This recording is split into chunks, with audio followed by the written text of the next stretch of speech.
Shouldn't women restrict the way they dress? Yes. Well, coming from a man, of course they should. I'm going to sound really sexist and say yes.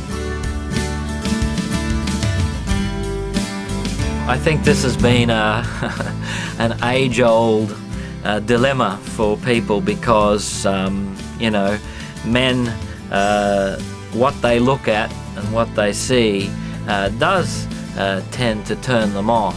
I think some women actually are a bit uneducated in that way. They don't realise how guys respond to the clothes they're not wearing. Whereas if a man was dressed in a similar provocative fashion, a woman may not necessarily react the same way. But I also think that some girls do know exactly what they're doing, and they play on that.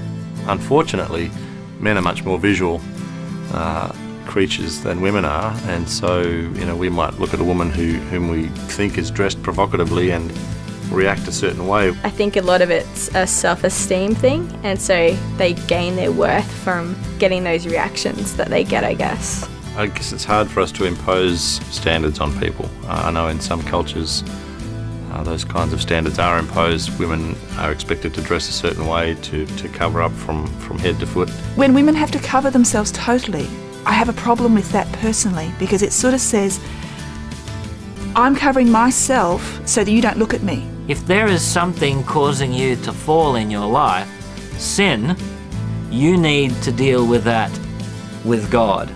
Don't focus on the other person and try and force them to cover up and hide something like their sexuality so that you don't sin. You'll continue to sin, trust me, coming from a man. I don't think it's right that a woman should cover herself totally, because that's losing her identity and who she is as a woman.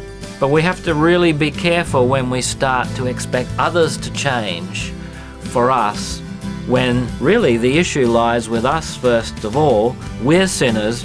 We need to get those things right in our own lives, and just because we force other people to do something that lessens the effect on us, it's actually not going to change us, because our thoughts continue to run like a recording anyway.